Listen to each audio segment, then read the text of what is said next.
معزز سامعین گرامی قدر، بے شک کامیاب صرف وہ ہے جو آگ سے بچ گیا اور جنت الفردوس میں داخل ہو گیا۔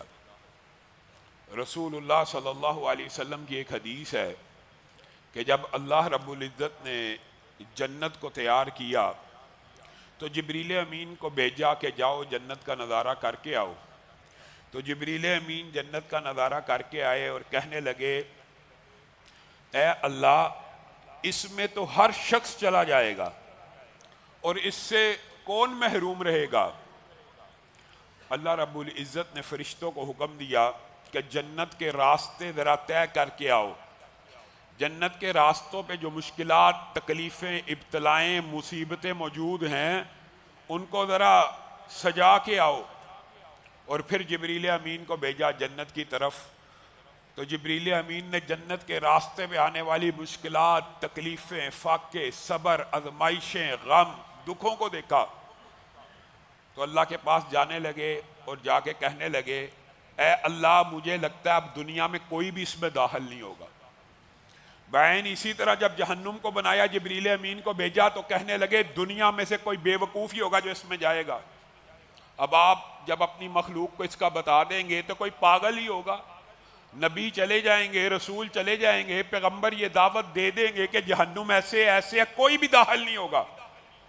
تو اللہ رب العزت نے فرشتوں کو حکم دیا کہ جاؤ جہنم کے راستوں کو ذرا آراستہ و پراستہ کر کے آؤ۔ جبریل امین کو دوبارہ بھیجا، اب دیکھ کے آؤ۔ جب جنت کا رستہ وہ پہلے دیکھ چکے، اب جہنم کے رستے کو دیکھا، آسان، سہل، بغیر مصیبت، آسانیوں کے ساتھ اٹا ہوا، حرام کے ساتھ مزین، گناہ با لذت کے ساتھ آراستہ و پراستہ۔ ایک ایک جملہ صحیح حدیث کے الفاظ ہیں کہ انسان جنت کے نہایت قریب ہوتا ہے، ایک جملہ منہ سے ایسا نکلتا جہنم میں داخل ہو جاتا ہے، ایک جملہ۔ ان راستوں کو دیکھ کے جبریل امین کہنے لگے، اے اللہ، اب تو لگتا ہے پوری مخلوق اسی میں جائے گی، اے اللہ ہمیں اس آگ سے بچا لے۔ بنیادی طور کے اوپر رسول اللہ صلی اللہ علیہ وسلم نے یہ جو جہنم کا تذکرہ اور جہنم کے واقعات صحابہ کے سامنے رکھے ہیں، صرف تزکیہ نفس کے لیے رکھے ہیں، صرف خوف خدا کے لیے رکھے ہیں۔ رسول اللہ صلی اللہ علیہ وسلم بیٹھے ہوئے ہیں، ایک دھماکے کی آواز آئی، دھماکے کی۔ رسول اللہ صلی اللہ علیہ وسلم نے صحابہ سے پوچھا، پتہ کس چیز کی آواز ہے؟ کہا ہمیں نہیں علم۔ کہا اللہ نے تمہیں سنانے کے لیے، اور بنیادی طور پہ حدیث بھی وہی ہے، تو اللہ نے پوری دنیا میں اور کائنات میں یہ پیغام دینے کے لیے ایک منظر کو، ایک آواز کو افشا کیا ہے۔ یہ 70 سال قبل جہنم کے ایک حصے میں پھینکا گیا ایک پتھر تھا جو اب اس کی تہ پہ لگا ہے تو آواز آئی ہے۔ اور رسول اللہ صلی اللہ علیہ وسلم صحابہ کو جہنم سے اس طرح ڈرایا کرتے تھے، صحابہ خود بیان کرتے ہیں جیسے آپ صلی اللہ علیہ وسلم وہ عذاب دیکھ رہے ہیں۔ اسی لیے رسول اللہ صلی اللہ علیہ وسلم نے فرمایا، یہ جو دنیا کی آگ ہے یہ 70واں حصہ ہے جہنم کی آگ میں سے، اور دنیا کی آگ میں ہی سورج بھی شامل ہے۔ دنیا میں ہی، یہ دنیا کے سسٹم کے اندر سورج شامل ہے، اور سورج کا جو پلازمے کا جو باہر کا ٹمپریچر ہے، سائنس کے طالب علم جانتے ہیں 35 لاکھ، بلکہ کئی جگہ 35 ملین ڈگری کا ذکر بھی موجود ہے، 35 لاکھ ڈگری۔ یہ جو حدت اور شدت ہے آگ کی اس دنیا کے اندر، ایک وہ ہے جو چولہے کے اوپر جلتی ہے، ایک وہ ہے جو لکڑی سے جلتی ہے، ایک وہ ہے جو فرنس سے جلتی ہے، ایک وہ ہے جو ایٹم بم میں استعمال ہوتی ہے۔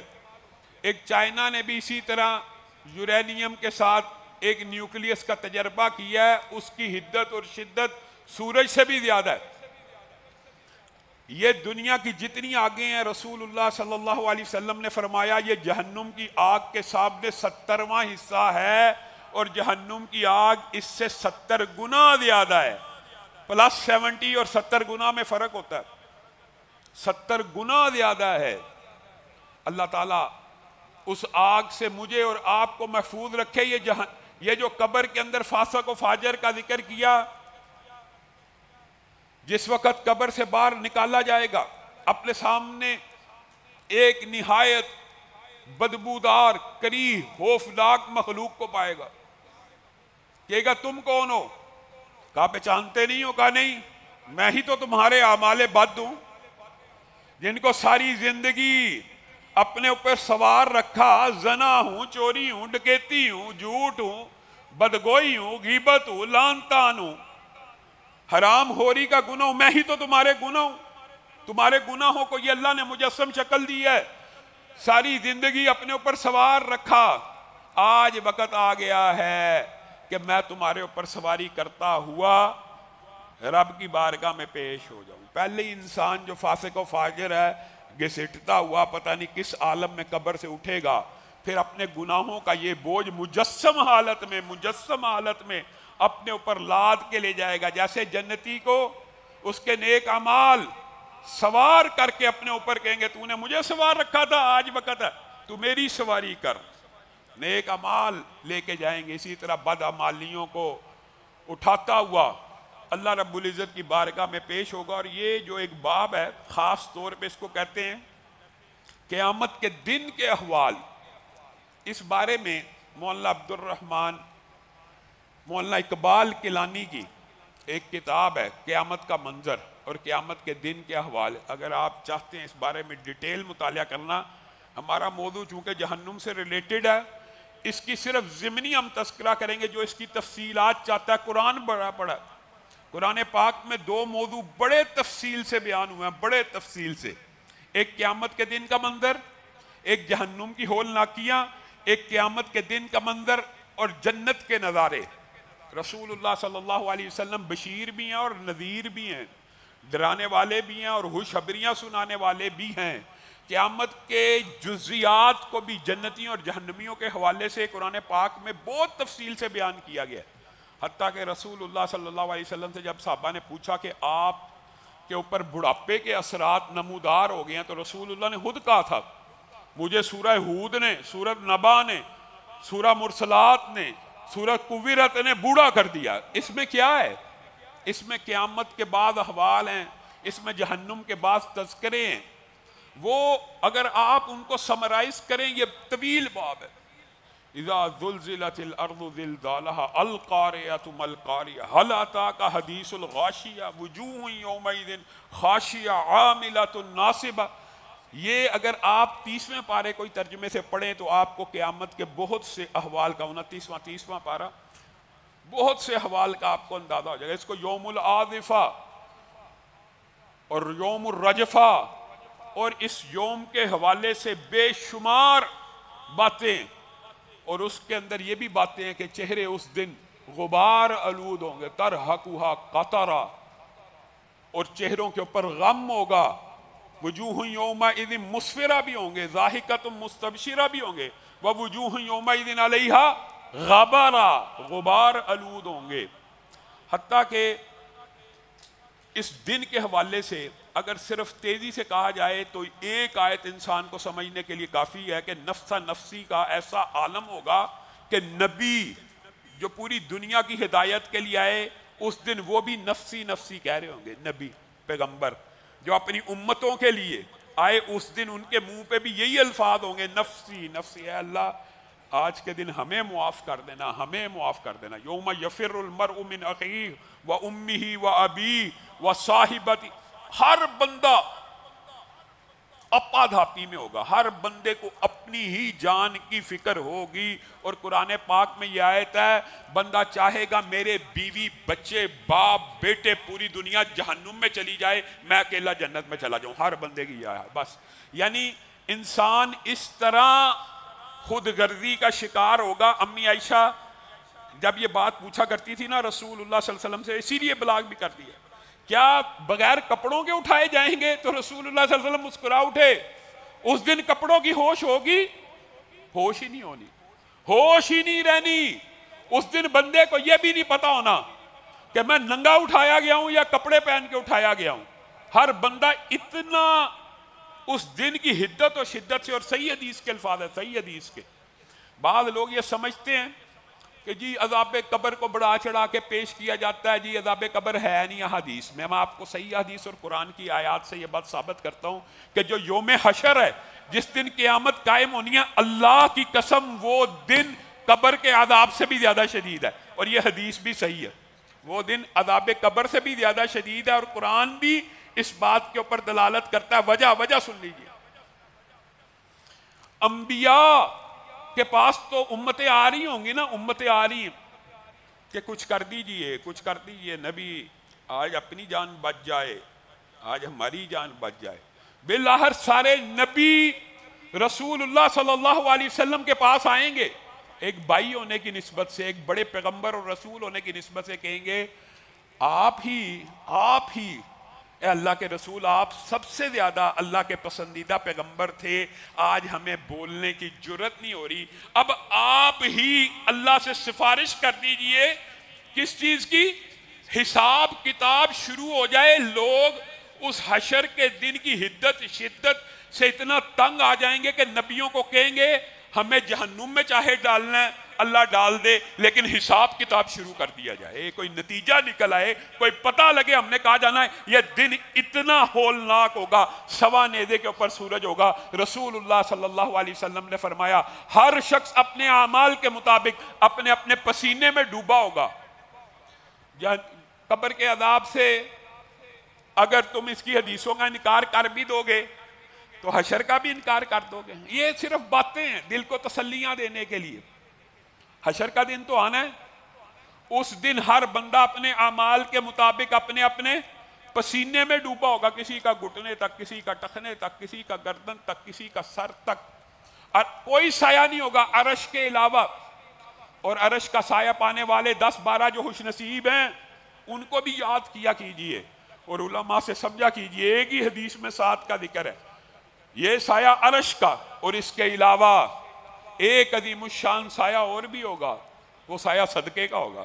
ہر بندہ اپنے صدقے کے سائے میں ہوگا، ہر بندہ جب پسینے میں غرق ہو رہا ہوگا، انفاق فی سبیل اللہ کرنے والے وہاں بھی اپنے صدقے کے سائے میں اطمینان سے وقت گزارے ہوں گے۔ ہاں یہ بات آتی ہے، یہ بات اس دن کی شدت کے حوالے سے یاد رکھیے گا، اور صحیح حدیث سے ثابت ہے۔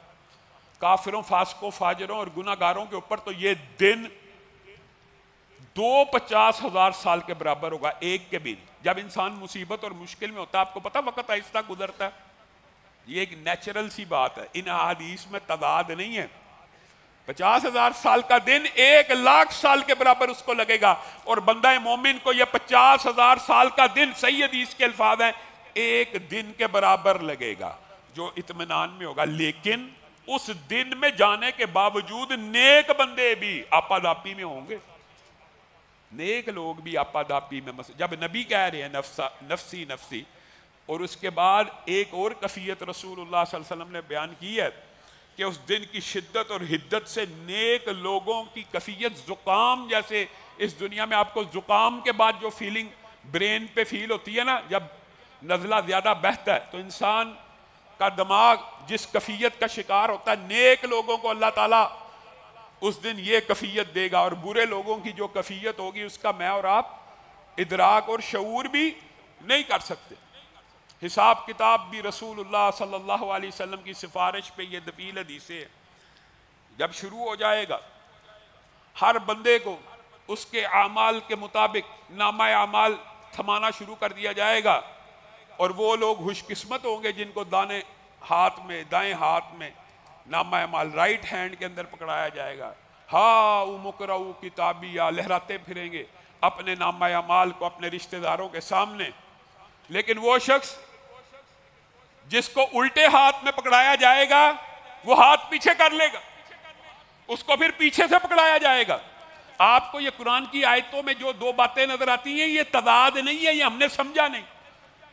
الٹے ہاتھ میں پکڑایا جائے گا ایک جگہ آتا ہے، اور ایک جگہ آتا ہے کمر کے پیچھے سے وراء ظہری، پیچھے سے پکڑایا جائے گا۔ پکڑایا الٹے ہاتھ میں ہی جائے گا، جب پکڑایا جانے لگے گا الٹا ہاتھ آگے کر وہ پیچھے کر لے گا، ایسے پیچھے، تو اس کو پیچھے سے تھما دیا جائے گا۔ کوئی اختلاف نہیں ہے، ایک ہی بات ہے۔ یہاں وہاں انکار کرنے والے ہر چیز میں اختلاف، جی حدیث اس سے اپوزٹ جا رہی ہے، جی یہ دیکھیں جی قرآن کی ایک آیت جی دوسری آیت سے ٹکرا رہی ہے، کوئی نہیں ٹکرا رہی۔ جب الٹے ہاتھ میں پکڑایا جائے گا تو وہ ڈر کے گھبراہٹ کے ساتھ ہاتھ کو، یا لیتنی لموت کتابیہ ولم ادری ما حسابیہ، یا لیتہا کانت القاضیہ ما اغنا عنی مالیہ ہلک عنی سلطانیہ، اے کاش یہ نامہ اعمال مجھے دیا ہی نہ گیا ہوتا، اور مجھے یہ پتہ ہی نہیں تھا حساب ایسے ہونا ہے، ایسے ہوتا ہے حساب، ایک ایک لمحے ایک ایک پل کا حساب ہونا تھا۔ اے کاش میں مر جاتا، موت کے بعد مجھے زندہ ہی نہ کیا جاتا، موت کے بعد مجھے اٹھایا ہی نہ جاتا۔ ماغنا انی مالیہ، اتنا جو میرا مال تھا کوئی کام نہیں آ رہا۔ ہلاک انی سلطانیہ، میں وزیر اعظم تھا، میں صدر تھا، میں ڈی آئی جی تھا، میں ایس ایچ او تھا، میں حاکم تھا، میں مقتدر تھا، کوئی چیز میرے کام نہیں آ رہی۔ خذوہ فغلوہ، جس وقت وہ یہ اعلان کرے گا اللہ کا بھی اعلان آئے گا، خذوہ فغلوہ ثم الجحیم صلوہ ثم فی سلسلۃ ذرعہا 70 ذراعا فاسلکوہ۔ خذوہ، پکڑو، پکڑو اس مجرم کو، جکڑو اس مجرم کو۔ کس میں؟ زنجیروں میں۔ کون سی زنجیروں میں؟ جو فرشتوں کے 70 ہاتھوں کے برابر ہیں۔ فرشتے کے ہاتھ کی لمبائی چوڑائی کیا؟ ایک زنجیر۔ آنن فانن اللہ رب العزت کا یہ قول سنتے ہی فرشتے چاروں طرف سے ایک جہنمی کا جس کا نامہ عمل پکڑایا گیا، خذوہ فغلوہ، پکڑو اور جکڑو، قید خانے میں لے چلو، اس کو آگ میں ڈال دو۔ اتنی تیزی سے اس کی طرف بڑھیں گے۔ اس کی تشریح میں مفسرین نے لکھا ہے کہ کوئی عذاب نہ ہوتا، صرف اس کو پکڑنے کے وقت چاروں طرف سے جو اللہ کے فرشتے ٹوٹیں گے، یہی عذاب کافی ہے۔ ٹکا بوٹی ہو جائے گی اور زنجیروں میں جکڑ کے باندھ کے جہنم کے سپرد کر دیا جائے گا۔ جہنم کے 7 دروازے ہیں، 7۔ یہ موضوع طویل ہے، مختصر کر کے آپ کے سامنے رکھ رہا ہوں۔ اور جنت کے 8 دروازے ہیں، وہ بھی اللہ رب العزت کی رحمت کے اوپر دلیل ہے۔ جہنم کے 7 دروازے ہیں، اور جہنمیوں کی جو اکثریت ہے ان کو کس کس قسم کے عذابوں سے اور ان کی کیفیات کیا ہوں گی، ان کے صرف آپ کو احوال بیان کرنے۔ آپ نے تفصیل قرآن پاک کی 29ویں 30ویں پارے کی صورتوں کی تفاسیر جا کے دیکھنی ہے، کتابیں اس کے اوپر لکھی ہوئی ہیں۔ جہنم کے بیان، جہنم کی ہولناکیاں، قیامت کے دن کے حوال، قیامت کی ہولناکیاں، یہ کتابیں پڑھنے سے خوف خدا دل میں آتا ہے۔ رسول اللہ صلی اللہ علیہ وسلم نے جو موٹی موٹی باتیں بیان کی ہیں اس حوالے سے، جب بھی جہنمی کو جہنم میں ڈالا جائے گا، سب سے پہلا کام اس کے جسم کی قد و قامت کو تبدیل کر دیا جائے گا۔ وہ تبدیل کیوں کیا جائے گا؟ جیسے جنت میں قد آدم ہے، حسن یوسف ہے، اخلاق محمدی ہے، عمر عیسیٰ، ہر جنتی 33 برس کے قریب عمر میں جنت میں داخل ہوگا، اور اس کا قد آدم جیسا ہوگا، اور اس کا حسن حضرت یوسف جیسا ہوگا، اور اس کے اخلاق نبوی کی طرح ہوں گے۔ اسی طرح جب جہنمی کو جہنم میں ڈالا جائے گا، اس کا قد، اس کی شباہت، اس کا جثہ، آپ بتائیے عقلی طور پہ کس کے جیسا ہونا چاہیے؟ کس کے جیسا ہونا چاہیے؟ سبحان اللہ، بالکل ابلیس کی طرح ہونا چاہیے، شیطان کی طرح ہونا چاہیے، جس کی پیروی کیا، اور یہی صحیح احادیث سے ثابت ہے۔ جسم کو بڑھا دیا جائے گا، بڑا کرتے کرتے کرتے کرتے کرتے صحیح احادیث میں آتا ہے ایک آدمی کی جہنم میں بیٹھنے کی جگہ، ایک آدمی کی مکہ اور مدینہ کے مابین فاصلے جتنی ہوگی، مکہ اور مدینہ کے مابین۔ اسی لیے یہ باتیں ان کو ایسے لگتی ہیں، یہ دیکھیں جی منکرین حدیث نے تو ہر چیز کا انکار کیا، لیکن قرآن کا بھی کر دیا۔ ایک جہنمی کی دانت کی کیفیت، جب جسم اور بیٹھنے کی جگہ بیان کر دی، آپ خود سوچ لیجئے یہ بڑھایا کیوں جا رہا ہے؟ آپ کو یہ اندازہ نہیں ہے۔ اس کو بڑھانے کی مقصد اور غرض و غایت یہ ہے کہ جتنا سرفیس ایریا کسی چیز کا زیادہ، انسان کا بھی اتنی زیادہ تکلیف محسوس ہوتی ہے، یہ بات یاد رکھیں۔ اتنے زیادہ ریسیپٹرز ہوتے ہیں، اتنے زیادہ درد کو محسوس کرنے والے ریسیپٹرز ہوتے ہیں۔ ایک دانت احد پہاڑ جتنا، ایک دانت جہنمی کا احد پہاڑ جتنا ہوگا، تو اس کے جثے کا عالم کیا ہوگا۔ اسی لیے رسول اللہ صلی اللہ علیہ وسلم نے فرمایا تھا کان سے لے کے کندھے تک جہنمی کی 70 برس کی مسافت ہوگی۔ کس جانور کی یہ علم نہیں ہے، لیکن ابو ہریرہ سے جب یہ حدیث سنی صحابہ تو حیران رہ جاتے تھے، اور جب وہ بیان کرتے تھے کہ کان سے کندھے تک 70 برس کی مسافت ہوگی، یہاں پہ خون کی اور پیپ کی نہریں چلیں گی، صرف کان سے کندھے کے درمیان خون کی اور پیپ کی نہریں چلیں گی. تو ایک تابعی نے آگے بڑھ کے ابو ہریرہ سے پوچھا نہریں چلیں گی؟ حضرت ابو ہریرہ نے کہا میں نے رسول اللہ کا صحیح شاید مفہوم آپ تک نہیں پہنچایا، نہریں نہیں وادیاں چلیں گی. اتنی بڑی وادیاں کہ ان میں انسان اپنی کشتیاں چلا سکے گا ایک جہنمی کے لیے. اور اس کی جلد کے بارے میں صحیح حدیث ہے 42 ہاتھ، یعنی آج کل کے دور میں 63 فٹ موٹی جلد کر دی جائے گی. کس وجہ سے؟ ریسپٹرز کی وجہ سے، جلانے کی وجہ سے. اس آگ جس کا کھانا یا ایھا الذین آمنوا قوا انفسکم واہلیکم نارا وقودھا الناس والحجارہ، جس کا کھانا پینا انسان اور پتھر ہیں، تو انسان کو بھی اتنا موٹا تازہ کر کے اس کے اندر ڈالا جائے گا، اس کی جلد کی موٹائی 63 فٹ کے برابر ہو جائے گی. اور پھر اللہ تعالیٰ خود اس کیفیت کو بیان کرتے ہیں قرآن پاک میں، کلما نضجت جلودہم بدلناہم جلودا غیرہا. جب یہ 63 فٹ کی جلد جل جائے گی تو آٹومیٹک ریسپٹر ختم ہو گئے، درد کا احساس کرنے والی ساری چیزیں تو جل گئیں، اب درد کیسے ہوگا؟ کلما نضجت جلودہم بدلناہم جلودا غیرہا لیذوقوا العذاب. اللہ تعالیٰ نے بھی، اللہ تعالیٰ خالق ہے مالک ہے. آج ڈاکٹر اور میڈیکل سائنس اگر اس چیز تک پہنچ گئی ہے کہ جلد جل جائے تو درد کے اکثر معاملات جلد کے اندر ریسپٹر ہوتے ہیں. اللہ تعالیٰ قرآن پاک میں کہہ رہا ہے جب ان کی جلدیں جل جائیں گی اللہ تعالیٰ نئی جلدیں دے گا، اور اس کا مقصد اللہ نے بیان کیا ہے تاکہ وہ نئے سرے سے عذابوں کو چکھیں، دوبارہ عذابوں کو چکھیں. ایک دفعہ جلد جل جانے کے بعد اگر بندے کے ذہن میں خیال آ رہا ہے اب تو درد ہونی ہی نہیں، نئی جلد دی جائے گی تاکہ دوبارہ نئے سرے سے عذابوں کو چکھیں. یہ اجمالی کیفیات آپ لوگوں کے سامنے رکھ رہا ہوں. اذا القوا فیہا سمعوا لہا شہیقا وہی تفور تکاد تمیز من الغیظ. کتنی ڈرانے والی آیت ہے کہ جب جہنمی کو جہنم کے سامنے کیا جائے گا. ایک حدیث میں آتا ہے جہنم جس طرح مرغی دانہ چگتی ہے نا، اعلان ہو رہا ہے یہ بندہ جہنمی ہے، فرشتے اس کو زنجیروں میں جکڑ رہے ہیں، جکڑ کر جہنم کی طرف لے کے جانے کی کوشش کر رہے ہیں. نہیں، جہنم وہاں سے لپک رہی ہے اور اس کی شکل ایک جانور کی طرح، جس طرح مرغی دانہ چنتی ہے ویسے ہی فرشتوں کے ہاتھوں سے ابھی جہنم کی طرف لانے کی بھی ان کو تخیر نہیں ہوگی، فرشتوں کے ہاتھوں سے ایسے اچک لے گی جس طرح مرغی دانہ اچکتی ہے. اور تقاد تمیز من الغیظ، اور وہ اس دن اتنے غصے میں ہوگی لگے گا کہ غصے سے پھٹ جائے گی. اس طرح چیخ مار کے جہنمی کے اوپر حملہ آور ہوگی اور اس کو لے کے اپنے اندر چلی جائے گی. رسول اللہ صلی اللہ علیہ وسلم نے پھر جو احوال جہنم کے اندر کے بیان کیے، اللہ رب العزت مجھے اور آپ کو اس سے محفوظ رکھے اور محفوظ رکھنے کے طریقے بھی بیان کیے. رسول اللہ صلی اللہ علیہ وسلم نے فرمایا جو بندہ کسی گرم دن اٹھتا ہے اور موسم میں حدت اور شدت دیکھتا ہے تو اللہ سے دعا کرتا ہے اللہ یہ دن اتنا گرم ہے، دنیا کی آگ، اے اللہ جہنم کی گرمی سے بچا.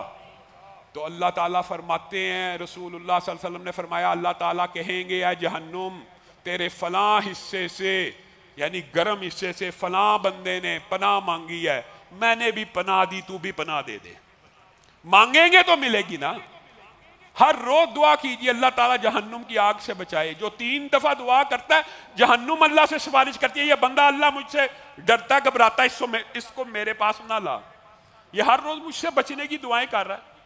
3 مرتبہ کم از کم اٹھتے ساتھ یہ دعا کیجیے. اور رسول اللہ صلی اللہ علیہ وسلم نے فرمایا پھر ایک سرد رات کو بندہ مومن اٹھتا ہے اور ایک سرد دن کو بندہ مومن اٹھتا ہے اور اس دن اللہ کو کہتا ہے اللہ اتنی سردی، اے اللہ جہنم کی سردی سے بچا. تو جہنم کہتی ہے اس کا ایک حصہ زمہریر ہے جس میں سرد عذاب دیا جائے گا، جس کا ٹمپریچر بھی دنیا کے ٹمپریچروں سے 70 گنا زیادہ سرد ہوگا. تو جہنم کہتی ہے اللہ تعالیٰ وہ مجھ میں نہیں آنا چاہتا، تو بھی اس کو جہنم کے 3 درجے زمہریر سے بچا لے. تو اللہ تعالیٰ جو بندہ یہ ٹھنڈ کے عذاب سے بھی بچنے کی دعا کرتا اللہ اس کو بھی بچا لیتے. ایک آگ کے عذاب سے بچنے کی اور ایک جہنم میں ٹھنڈ کا عذاب ہے, اس سے بھی بچنے کی بندے کو دعا کرنی چاہیے. میں اور آپ چاہتے یہ ہیں کہ جنت میں چلے جائیں, جہنم سے بچ جائیں, لیکن بغیر محنت کے, بغیر سٹرگل کے اور بغیر تکلیف اور آزمائش کے. یہ تکلیفیں انسان کی زندگی کا حصہ ہیں, یہ مصیبتیں انسان کی زندگی کا حصہ ہیں. آپ یہ سن کے خوش نہیں ہوتے؟ رسول اللہ صلی اللہ علیہ وسلم ساتھ میں صحابہ کی یہ بھی ٹریننگ کرتے تھے, اللہ کی قسم ایک تکلیف جو کانٹا چبھنے کی بھی بندہ مسلم کو آتی ہے اس سے گناہ معاف ہو جاتے. تکلیفوں پہ پریشان ہوتے ہو, تکلیفوں اور آزمائشوں کے اوپر بےتاب ہو جاتے ہو اور اللہ سے شکوے کرنا شروع کر دیتے ہو, یہ مصیبتیں, یہ آزمائشیں, یہ تکلیفیں, یہ بخار بھی تمہارے گناہ معاف کروا دیتا. حتیٰ کہ محدثین نے ایک عجیب بات لکھی ہے اس ضمن میں, ان حدیثوں کی تشریحات میں ایک عجیب بات لکھی ہے. وہ یہ لکھی ہے کہ کسی وقت انسان جیب میں کوئی چیز رکھتا ہے, کوئی بھی, میں آپ کو مثال سمجھانے کے لیے کہہ رہا ہوں, جیب میں چابی رکھی ہے گاڑی کی, یا جیب میں بٹوا رکھا ہے, یا جیب میں موبائل رکھا ہے. جیب میں ہاتھ ڈالا ہے, موبائل نہیں ہے, گاڑی کی چابی نہیں ہے, بٹوا نہیں ہے. انسان ایک سیکنڈ کے 10ویں حصے میں پریشان ہوتا ہے نا, وہ کہاں گیا, یہ اچانک کفیر, موبائل کہاں گیا, وہ گاڑی کی چابی کہاں گئی, بٹوا کہاں گیا.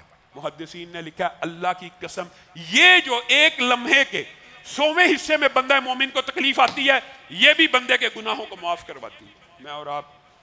میں نے آپ کے سامنے یہ حدیث رکھی ہے کہ کل قیامت کے دن مصیبتوں اور آزمائشوں کے شکار بندوں کو دیکھ کر آسانی اور آسائشوں سے زندگی گزارنے والے خواہش کریں گے کاش ہمیں اس دنیا میں کینچیوں سے کاٹ دیا جاتا, کینچیوں سے. آج ہمیں تھوڑی سی بھی مصیبت آ جائے, اللہ دعا نے, میں یہ اللہ معاف کرے کسی کو تان تشنی نہیں, میرے پاس بھی اپنی بھی کہنے والے کی بھی یہ کیفیت, ہمارے پاس لوگ آتے ہیں بڑی مصیبت دیکھی, اللہ سنتا نہیں ہے. اللہ کے بندو, جس کی اللہ نہیں سنتا اس کی میں سن لوں گا, اس کی مخلوق سنے گی. جس کی اللہ نہیں سنتا, اللہ کے ہاں دیر ہے اندھیر نہیں ہے. اللہ سے مایوس مت ہو جانا, اور اللہ سے مایوس ہو کے کہاں جائے گا, کہاں جائے گا, جا اس دن انسان, کل قیامت کے دن, یہ بھی قرآن کی آیتوں کا مفہوم ہے, کس اللہ کے سامنے پیش جو ہو گیا ہے, وہ دن قائم جو ہو گیا, کہاں بھاگ جائے گا. اب کوئی ٹھکانہ ہے, اب کوئی وقت ہے. رسول اللہ صلی اللہ علیہ وسلم نے کہا سب سے پہلے میں قبر سے جب اٹھوں گا اور سب سے پہلے مجھے ہی خلت ہے اور مجھے ہی کپڑے پہنائے جائیں گے, لیکن میں دیکھوں گا ایک شرف اور اعزاز. اس سے مطلب یہ نہیں ہے کہ رسول اللہ کا مقام و مرتبہ کم ہو گیا, کسی نبی کا اعزاز کسی خاص اینگل میں زیادہ ہو سکتا ہے. رسول اللہ صلی اللہ علیہ وسلم نے اسی لیے ایک مرتبہ شیطان کو بھی جنات کو قابو کر لیا اور چھوڑ دیا, کہا بھیا سلمان کی بادشاہت کی حیا آ گئی. اسی طرح رسول اللہ نے خود فرمایا کہ حضرت موسیٰ عرش کا پاوا پکڑے ہوئے کھڑے ہوں گے میں جب اٹھوں گا. یہ ایک جزوی فضیلت کسی کو کسی پہ ہوتی ہے, لیکن اس سے کل فضیلت ثابت نہیں ہوتی. انشاءاللہ جہنم کے بعد اقوال اور مکالمات کو آئندہ آنے والے خطبات میں اور دروس میں آپ کے سامنے رکھیں گے, لیکن جو ایک بات کامن ہوگی جہنمیوں جائے, سب سے بڑا سوال جو ہوگا وہ یہ ہوگا ما سلککم فی سقر, تمہیں جہنم میں کیا چیز لے آئی. قالوا لم نک من المصلین, ہم نمازیں نہیں تھے پڑھتے, پہلی بات. وَلَمْ نَكُ نُطْعِمُ الْمِسْكِينَ, اور ہم اللہ کے راہ میں خرچ نہیں تھے کرتے. یہ عمومی کلیہ قاعدہ جنرل سوال کے جنرل جواب ہے, جو عموم ہے, جو سب سے زیادہ جواب ہوگا وہ یہ ہوگا ما سلککم فی سقر, جہنم میں کیا بات لے آئی. قالوا لم نک من المصلین, ہم نمازیں نہیں تھے پڑھتے. وَلَمْ نَكُ نُطْعِمُ الْمِسْكِينَ, ہم اللہ کی بارگاہ میں خرچ نہیں تھے کرتے اور مسکینوں کو اور بھوکوں کو کھانا نہیں تھے کھلاتے. اللہ رب العزت جو کہا گیا جو سنا گیا اس کو سمجھنے کی توفیق عنایت فرمائے.